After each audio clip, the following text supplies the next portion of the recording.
तो स्टूडेंट्स, आज हमने गैस्ट्रुलेशन के फर्दर स्टेप्स पढ़ने हैं। हम पढ़ रहे थे डेवलपमेंट ऑफ चीक के बारे में।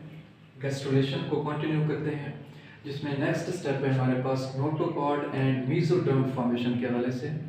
ये इंतहाई समझने से ताल्लुक़ रखता है। आपने सबसे पहले ये देखना है कि ये प्रीमिटिव स्ट्रीक कैसे बनती है। इसमें अगर हम देखें, सबसे पहले यहाँ पे दूसरे एनिमल्स की तरह यहाँ पे डिफरेंस ये होता है कि सेल्स जब माइग्रेट करना शुरू करते हैं तो वो वहाँ पे एक इन्वेजिनेशन शो करते हुए कोई यहाँ पे मजीद फोल्डिंग काज नहीं करते। इन्वेजिनेशन का मतलब होता है सेल्स का इन्वेजिनेट होना, और इन्वेजिनेट होने के बाद वहाँ पे मूव करते हुए एक फोल्ड बना देना। अगर यहाँ पे फोल्ड बन जाता है, यानी ये जो मेम्ब्रेन मौजूद है, ये जो एक्टोडर्म है, अगर यहाँ पे एक और लेयर यहाँ पे बन जाती है, एक फोल्ड बन जाता है, एक नीचे से एक और शील्ड बन जाती है, तो उसमें हम कहते हैं कि दूसरे एनिमल्स की तरह चीक में भी इन्वेजिनेशन हो रही है। लेकिन यहाँ पे ऐसा नहीं होता। यहाँ पे सेल्स जो हैं वो प्रीमिटिव स्ट्रीक जब बनाते हैं, यानी सेल्स जब माइग्रेट करते हैं तो यहाँ पे फोल्ड नहीं बनाते, जबकि माइग्रेट करते हैं मीडियली एंड काउडली। काउडली का मतलब होता है पीछे से और दरमियान से। सेल्स जो हैं वो काउडली मीडियली मूव करते हुए, सेंटर की तरफ मूव करते हुए नीचे की जाने मूव करते हैं और इस सिलोम में आ जाते हैं। यहाँ पे ये माइग्रेटरी सेल्स हैं। ये माइग्रेटिंग सेल्स जो हैं यहाँ पे आके अपनी स्पेसिफिक अरेंजमेंट शो करते हैं, और यहाँ पे क्या बन जाता है, एक प्रीमिटिव स्ट्रीक बन जाती है। और इस प्रीमिटिव स्ट्रीक में आप देखें, यहाँ पे सेल्स की मूवमेंट से मजीद ये स्ट्रीक जो है वो बढ़ती चली जाती है। सेल्स यहाँ पे धंसना शुरू हो जाते हैं और अंदर की जानिब यहाँ पे मूव करना शुरू कर देते हैं, और इस तरह सेल्स की ये जो मूवमेंट होती है उसके नतीजे में ये एक प्रीमिटिव स्ट्रीक जो मिड लाइन थिकनिंग काज हो जाती है, उसे हम प्रीमिटिव स्ट्रीक का नाम देते हैं। अब सेल्स जो है वो दरमियान वाले सेल्स इस तरफ मूव करना शुरू कर देते हैं, और जो लेटरल सेल्स होते हैं, लेटरल साइड्स पे मौजूद सेल्स, वो इस तरफ आके इकट्ठा होना शुरू हो जाते हैं। यहाँ पे जब वो इकट्ठे हो जाते हैं तो इस तरह एक थिकनिंग यहाँ पे बन जाती है, जिसे हम वहाँ पे सबसे पहले न्यूरल फोल्ड का नाम देते हैं। ये न्यूरल फोल्ड्स, एक न्यूरल फोल्ड यहाँ पे बन जाएगा, दूसरा न्यूरल फोल्ड यहाँ पे बन जाएगा, और इस तरह से यहाँ पे आप देखिए सेल्स की ये एक्यूमुलेशन काज हो जाती है, जिसे हम प्रीमिटिव रिजेस का नाम देते हैं। दरमियान में ये जो गढ़ा सा बन जाता है उसे हम ग्रूव का मतलब होता है गढ़ा, एक प्रीमिटिव ग्रूव बनता है, जिस प्रीमिटिव ग्रूव के नतीजे में सेल्स जो हैं वो यहाँ से मूव कर जाते हैं, यानी ज़्यादा से ज़्यादा सेल्स जो हैं इस प्रीमिटिव स्ट्रीक वाले एरिया से इस तरफ मूव कर जाएंगे अंदर की जानिब, जबकि यहाँ पे ये जो गढ़ा सा बन जाता है, ग्रूव बन जाता है, वो मजीद यहाँ पे डीप होता चला जाता है। और इस प्रीमिटिव ग्रूव के हवाले से अगर हम देखें, जब सेल्स यहाँ से मूव कर जाते हैं आगे की जानिब और इस साइड वाले सेल्स आगे इधर थोड़ा एक्यूमुलेट हो जाते हैं, तो यहाँ पे ये प्रीमिटिव रिजेस बन जाते हैं, और इस तरह ये प्रीमिटिव रिजेस जो हैं ये वहाँ पे बाद में न्यूरल फोल्ड्स बन जाते हैं, और यहाँ पे ये न्यूरल ग्रूव जो है ये राइज हो जाता है, और बेसिकली यहाँ पे एक पोर सा बन जाता है, जिसे हम वहाँ पे डर्मल पोर का नाम देते हैं। और इस डर्मल पोर जो है ये भी डर्मल पोर, ये यहाँ पे एक डॉर्सल और यहाँ पे मीडियल लिप्स शो करता है। ठीक है, ये यहाँ पे एक लिप होगा, ये दूसरा लिप होगा। जैसे यहाँ पे अगर हम देखें, ये एक लिप है, ये दूसरा लिप है, तो इस तरह से अगर यहाँ पे एक पोर बन जाता है, जैसा कि ये सिफेलिक एंड है, यहाँ पे क्या होगा, एक पोर सा डेवलप हो जाएगा इस प्रीमिटिव स्ट्रीक के स्टार्ट में, और इस पोर के ऊपर की जानिब डॉर्सल साइड पे ये जो दो लिप्स सेल्स की थिकनिंग से क्रिएट हो जाते हैं, उन्हें हम वहाँ पे उन डॉर्सल पोर के लिप्स का नाम देते हैं, dorsal lip of the blastopore. ठीक है, इस पोर को अगर हम ब्लास्टोपोर कहें तो पोर होता है सुराख सा, ये सुराख जो है ब्लास्टोपोर होगा, और इसके ये जो फोल्ड्स होंगे उन्हें हम ब्लास्टोपोर के डॉर्सल लिप्स का नाम देते हैं। तो उसके बाद अगर हम देखें, वहाँ पे फर्दर सेल्स की थिकनिंग काज होती चली जाती है, और उसके बाद यहाँ पे सेल्स जब एराइज होना शुरू हो जाते हैं, यानी यहाँ पे एक्यूमुलेट होना शुरू हो जाते हैं, तो एक एक्यूमुलेशन यहाँ पे डेवलप हो जाती है। अब दरमियान वाला जो एरिया है उसे हम यहाँ पे मौजूद ये प्रीमिटिव ग्रूव, फिर बाद में न्यूरल ग्रूव कहलाता है ये वाला एरिया, और इस न्यूरल ग्रूव के इर्द गिर्द यहाँ पे इस गढ़ा या ये जो डीप एरिया, इसके इर्द गिर्द यहाँ पे जो सेल्स की एक्यूमुलेशन बन जाती है, इसे हम हैंसन्स नोड का नाम देते हैं। ये हैंसन्स नोड बन जाता है। नोड जो है वो बेसिकली एक सेल्स की थिकनिंग से बनने वाला एरिया होता है, और ये लोकल थिकनिंग होती है सेल्स की, और ये इस न्यूरल ग्रूव के यहाँ पे प्रीमेटिव एंड पे होता है, और इस सिफेलिक एंड को हम कहते हैं कि ये एंटीरियर एंड है। सिफेलिक एंड किसका होगा? सिफेलिक एंड ये न्यूरल ग्रूव है, न्यूरल ग्रूव जिसे पहले हम प्रीमेटिव ग्रूव कह रहे हैं। ये प्रीमेटिव ग्रूव या न्यूरल ग्रूव का ये जो सामने वाला हिस्सा है, यहाँ पे ये जो नोड लाइक स्ट्रक्चर बन जाता है, इसे हम हैंसन्स नोड का नाम देते हैं। ये वाला हैंसन्स नोड है।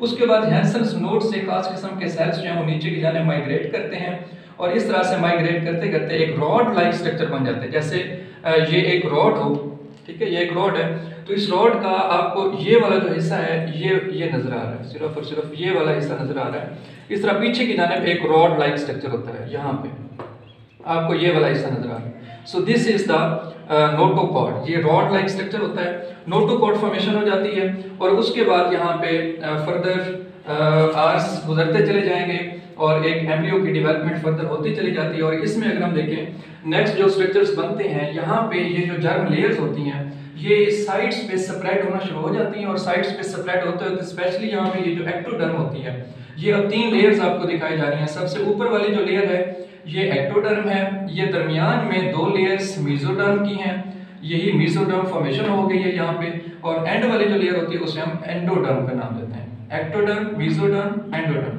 तो ये स्पेशली सबसे पहले एक्टोडर्म जो है वो स्प्रेड होती है दोनों साइड्स पे। स्प्रेड होने के बाद ये जो योग के मार्जिनल एरियाज होते हैं, ठीक है, दोनों साइड्स पे, ये वहां पे जाके अटैच हो जाती है और जर्म वॉल बना देती है। ये इस तरह से जर्म लेयर्स का, जर्म लेयर्स कौन सी हैं? Ectoderm, mesoderm, endoderm. इन जर्म लेयर्स का स्प्रेड होके योग के मार्जिनल एरिया से अटैच हो जाना वहां पे जर्म वॉल बना देता है। इस तरह से जर्म वॉल बनने के बाद वहां पे अगर हम देखें ये योग है, ये सारा योग वाला एरिया है, और ये वहां पे एंडोडर्म है। तो एंडोडर्म और योग जो है ये एक दूसरे से जब सेपरेट होंगे तो यहाँ पे ये कैविटी अराइज हो जाती है, जिसे हम गैस्ट्रोसील का नाम देते हैं। बेसिकली इसी कैविटी ने आगे प्रीमिटिव गट के तौर पे काम करते हुए गट को बनाना है, यानी डाइजेस्टिव ट्रैक्ट को बनाना है जो चीक में बनता है। तो इस तरह से ये अर्केंटिरोन भी कहलाते हैं। अर्केंटिरोन इज द डाइजेस्टिव कैविटी, जिसे हम गैस्ट्रोसील का नाम देते हैं, या इसे प्रीमिटिव गट कहा जाता है। तो इस तरह से प्रीमिटिव गट वहां पे बन जाती है। उसके बाद अगर हम देखें ये जो मेसोडर्म होती है ये पहले एक ही लेयर होती है, और बाद में ये स्प्लिट हो जाती है, यहाँ से स्प्लिट हो गई है और इसकी 2 लेयर्स बन गई हैं, एक ऊपर वाली और एक नीचे वाली लेयर। तो यहाँ पे स्टार्ट में इसके सोमाइट्स बनते हैं। सोमाइट्स जो हैं ये पोर लाइक स्ट्रक्चर होते हैं, सेल्स के पोर लाइक स्ट्रक्चर्स, और ये सोमाइट्स जो हैं ये एक 25 to 26 आवर्स एम्ब्रियो में वहां पे सही तरह से नजर आ रहे होते हैं, डिस्टिंग्विश्ड होते हैं, ठीक है, और इस तरह से वाज़े तौर पे ये सोमाइट्स पोर लाइक स्ट्रक्चर्स नजर आते हैं जो फर्दर वहां पे नेक्स्ट ऑर्गन्स में स्ट्रक्चर्स में कन्वर्ट होते हैं। इसके अलावा अगर हम देखें ये जो मेसोडर्म की 2 लेयर्स बनती हैं, इनमें से ऊपर वाले लेयर को जिसमें सोमाइट्स मौजूद होते हैं उसे हम सोमैटिक मेसोडर्म का नाम देते हैं, और जो नीचे वाली लेयर होती है इसे हम स्प्लैंक्निक मेसोडर्म का नाम देते हैं। इस तरह से मेसोडर्म फॉर्मेशन हो जाती है, और दरमियान में इन दोनों मेसोडर्म के दरमियान में ये जो कैविटी मौजूद होती है इसे मेसोडर्मल सीलोम का नाम देते हैं। यहाँ पे ये सीलोम कैविटी बन गई है, और इस तरह से सीलोम फॉर्मेशन के बाद वहाँ पे फर्दर डेवलपमेंट का प्रोसेस होता रहता है, और इस तरह से ये जर्म लेयर्स बन जाती हैं, जिसमें आप देखें ये न्यूरल ट्यूब है, यहाँ पे नोटोकॉर्ड भी मौजूद है। उसके बाद अगर हम देखें वहाँ पे न्यूरुलेशन स्टार्ट हो जाती है। सबसे पहले वहाँ पे न्यूरल प्लेट फॉर्मेशन होती है। तो इस तरह स्टूडेंट्स अगर हम देखें लास्ट में जो न्यूरुलेशन का प्रोसेस होता है, उस न्यूरुलेशन के प्रोसेस में सबसे पहले ये जो वहाँ पे एक्टोडर्म है ये आगे सेपरेट होकर एक न्यूरल प्लेट बना लेती है। जैसे ये देखिए ये न्यूरल प्लेट बन गई है, लेकिन इस न्यूरल प्लेट में वहाँ पे ये जो आप देख रहे हैं प्रीमिटिव रीजन्स, ये बाद में इनमें फोल्डिंग काज होती है, यानी इस तरह से शीट आ रही थी, फिर वो यहाँ पे फोल्ड करके फोल्ड ऊपर की तरफ हुआ और नीचे की जानिब इस तरह से फोल्डिंग काज हो गई है। इसी तरह ये आगे जा रही थी तो ये इस तरह से फोल्डिंग हो गई है। इस तरह ये जो फोल्ड्स बन जाते हैं इन्हें हम न्यूरल फोल्ड्स का नाम देते हैं। अगर ये एक न्यूरल प्लेट है तो यहाँ पे क्या बन गए, न्यूरल फोल्ड्स बन गए, इधर भी और इस साइड पे भी। ये जो न्यूरल फोल्ड बन जाते हैं ये फिर फर्दर मूव करते हैं, स्प्रेड होते हैं, एक दूसरे की जानिब मूव करते हैं। एक दूसरे की जानिब मूव करते हुए ये फिर एक न्यूरल प्लेट बना देंगे। इस तरह से ये न्यूरल एक्टोडर्म जो है वो उसके ऊपर एक न्यूरल प्लेट बन जाएगी, और यहाँ पे जब फोल्ड्स एक दूसरे के साथ मिल जाते हैं तो फोल्ड्स के एक दूसरे के साथ मिलने की वजह से यहाँ पे ट्यूब एराइज हो जाती है। ये फोल्ड्स जब आपस में मिलेंगे तो दरमियान में दोनों फोल्ड्स के ये जो गैप होता है दोनों फोल्ड्स का वो आपस में मिल जाता है और एक ही वहाँ पे गैप बन जाता है, जिसे हम एक ट्यूब लाइक स्ट्रक्चर के तौर पे देखते हैं, जिसे उसे वहाँ पे न्यूरल ट्यूब का नाम देते हैं। ये न्यूरल ट्यूब जो है वहाँ पे फर्दर हमारा जो यानी चिक का जो सेंट्रल सिस्टम होगा उसको बनाने में अपना रोल प्ले करती है, जिसमें कैविटी भी मौजूद होती है और इस तरह से वो कैविटीज या जो सेंट्रल यहाँ पे एरिया होता है जिसमें एंटीरियर एंड होता है वो ब्रेन में चेंज हो जाता है और उसका जो बाकी एरिया होता है वो फिर स्पाइनल कॉर्ड में चेंज हो जाता है। और इस तरह से यानी स्टार्ट में वहाँ पे ये जो एरिया है, ये अगर न्यूरल ट्यूब को हम इस तरह से देखें तो इस तरह से अगर ये एरिया मौजूद है तो स्टार्ट वाला जो एरिया है ये ब्रेन में चेंज हो जाएगा और ये जो एंड्स वाले पार्ट्स हैं ये स्पाइनल कॉर्ड में चेंज हो जाते हैं। ये अगर स्पाइनल कॉर्ड है तो ये क्या होगा, ये ब्रेन होगा।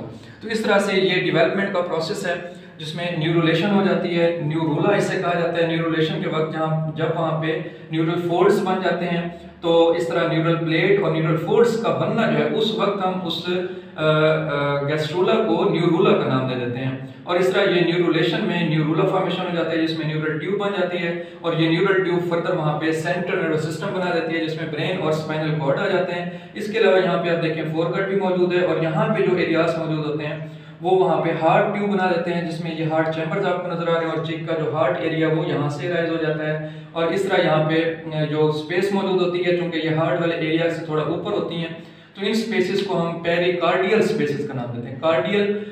कार्डियक जो है ये हार्ट के लिए यूज होता है। तो इस तरह से पेरिकार्डियल स्पेस यानी ऐसी स्पेस जो इस हार्ट ट्यूब के बनने से पहले मौजूद थी और फिर उसने अपना रोल प्ले किया है हार्ट ट्यूब की फॉर्मेशन में और उस स्पेस को हम क्या नाम देंगे, पेरिकार्डियल स्पेस का नाम देंगे। ये यहाँ पे योक एरिया जिसके ऊपर ये डेवलपमेंट का प्रोसेस हो गया है, ये तमाम ऑर्गन्स फिर एराइज हो जाते हैं और वहाँ पे एक तरह से सही तरह से वहाँ पे ऑर्गेनाइज होके इनकी जब वहाँ पे एक डेवलपमेंट कंप्लीट हो जाएगी तो एक चिक का स्ट्रक्चर बन जाता है और उस चिक में हमें उसके बेसिक पार्ट्स जो हैं वो नज़र आ रहे होते हैं जैसे कि डायग्राम में आप देख सकते हैं। वहाँ पे इस बुक में आपको नज़र आ रही होंगी 3 डायग्राम्स, ठीक है, उनमें फर्दर वो आपको डेवलपमेंट का प्रोसेस दिखा रहे हैं जिसमें एंड पे आप देखेंगे कि एक चिक जो है वो उसकी डेवलपमेंट कंप्लीट हो गई है। तो यहाँ तक समझे पढ़ें।